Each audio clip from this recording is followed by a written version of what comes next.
Steve. So, ako topic is continuation kay Madeline, which is creativity. Kani, a few myths about creativity. So, myths is kanang dili tinuod or kanang paniniwala. Okay, next. So, many teachers associate creativity with art or certain subject matters only. They wonder if it is possible to integrate creativity in a field like science. This is one of the most widespread myths surrounding creativity. So, ang karamihan daw sa teachers is naniniwala na ang creativity is para sa arts. Like, music, no, para na daw dira niya. Dili daw kanang pwede ma-apply or ma-integrate sa other subjects like math, science, mga technology, any subject. So, kato ang myth. So, dili tinuod na para na dun sa arts para na dun sa arts ma-apply ang creativity. Okay, next. So, please magbasa kanila bitaw. Everyone. The five provides a reference framework for developing techno-creative projects involving 5 distinct 21st century skills regardless of the subject matter. So, naay 5 na 21 tools na gi-provide. Kanito kaniyang iyahang now. And then, unsa man ato sa alamon ko sa ang techno-creative. So, ang techno-creative is a combination ng technology and creativity. So, it means na mugamit ta digital tools or mga technological resources in a creative ways. Aron kada bitaw ma-solve ang mga problems, maka-express sa atong idea, at makabuhat ng mga projects. And then, ang techno-creative learning is not just about kanang gamit ng technology for the sake of it. Pero dapat gamiton ng technology in a meaningful, imaginative, and student-driven ways aron ma-develop ang kaning lima, which is ang critical thinking, creativity, collaboration, problem-solving, and information seeking. So, unsa may nauna-unaan kung critical thinking? Higher order. Okay, higher order thinking na, magamit kita sa ato ang utok. So, make the decisions in a logically. And then, creativity. So, creativity is na-atay ka ng ma-generate na bago or original ideas. Collaboration with others. No, makikano ta sa ato ang surrounding. Nga problem solving is maka-find ng solution sa mga challenges. Na informatics thinking, ano man? Ano may mga unaan? Kung makadungog ang informatics thinking. So, mugamit og technology. So, mugamit ang technology aron maka-solve ka sa mga problems, maka-build ka project, or ma-express na ito ako ang mga imagination or idea. Okay, please, next.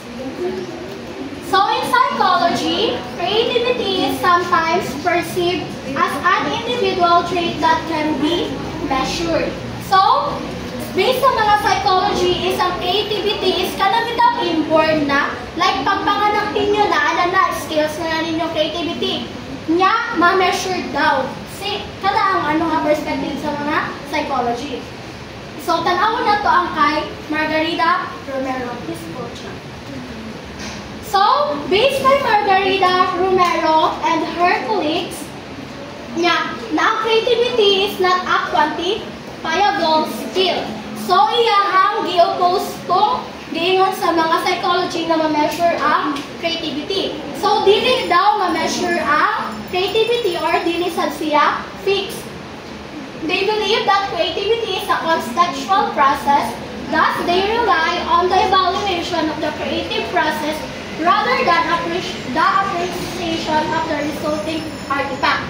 So, ang creativity is kanang ma-develop ka siya sa contextual process. So, sa ang maka-affect sa lanay sa imuha bitong kanang ang situation, ang people sa surroundings nimo, and ang environment. So, para ma-evaluate ang ikaw po na sa teacher, aron ma-evaluate nimo ang creativity sa imong learners, dapat dili na ka mo mo-base bitaw sa final product na ilang gibuhat dapat sa process jud kay wala man ta kahibaw kung if ever gipa-assignment na ninyo niya natanaw mo sa final product niya wa mo kahibaw na idea ang nagbuhat ato.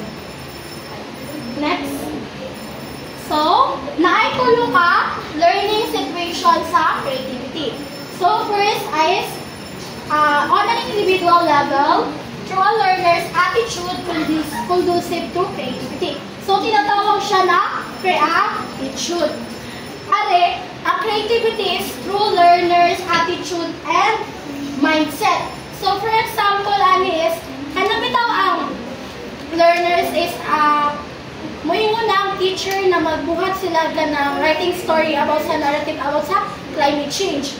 So, instead na musuwat na dun sila about sa climate change, ilang ang point of view ng ano ba na kanang melting ice sa iceberg. So, pwede nila to gamiton as a point of view. Aron, mas maano pa bitaw ang ilahang ideas, mas mulawak pa bitaw aron maano ang creativity. Nya kani, kaduha is a co-creativity. Are, from the word na co, so na siya collaboration. So, are, ma-emerge ang creativity is ma-emerge siya to collaborate sa others. So, ang example ani is pagbuhaton ng invention or ang ilang i-invent is prototype sa solar powered na backpack niya with chargers. So, since team man siya, so pwede ako sa maayo mo drawing. So, pwede siya mo present siya sa drawing. Isa mo ayaw mo present, ang isa mo ayaw mangita og mga information about that sa ilahang prototype mo research ana. So, ang last is on the part of the teacher who based on the context of certain concept. So, ang creativity is maano na siya sa maestra. Kung saan niya ang iyang learning environment i-design. Like, for example, ang teacher is diliran na siya magsigilag lecture.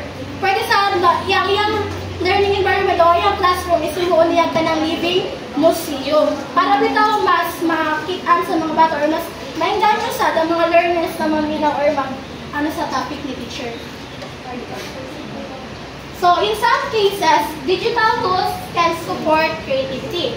So, in other words, ang digital tools is makasupport siya sa creativity kung gamiton siya sa saktong pamaagi. Dili ka na bitang mo gamit na mo technology na naaray ka ng limit lang, naalay gipalo na steps, dili man good mulawak ang inyong creativity, di ma-develop kay nag-ano naman mo, naraman mo gisundan, ara jud tuto. Di wala explore. So, dapat ang maestra, pasagdan niya ang learners na mo-explore para sa flexible and engaging na classroom. And then, matag na ko example sa katong gingon ako ganina na, sa to gingon ganina, itong Techno-creative. So, example na itong techno-creative is, like, for example, pasuwatong tag ka ng story, katulad ito ganina. So, instead na masuwat na tag story, yung sabi pwede itong buhaton na ka na magamit ng digital tools. Pwede saan mag-search or pwede tayo magbuhat o video story. Dili na ta ka ng suwat. Or katong gibuhat na ito kay Sir Amper sa una, nagbuhat ang infographics. So, maghatag pa ko laing example para aray ma-apply ni kaneng 5. So, for example, sa mathematics, ang topic is geometry and measurement. So, sa creativity, is magbuhat sila mini-city ang usa ka group. So, pagbuhat nila ng mini-city, magamit ang creativity kay magbuhat man sila ilahang names, ilahang team, ana. And then ang critical thinking is magamit sila saktong math concepts para sa accurate na measurement. Collaboration, magtinabangan sila sa pag-design sa ilang mini-city. Problem solving, nakasolve sila ato sa challenges. Yung informatics thinking is pwede silang buhat ng design through gadgets or digital. Kasabot na mo? Yes. Okay, that's all. Thank you.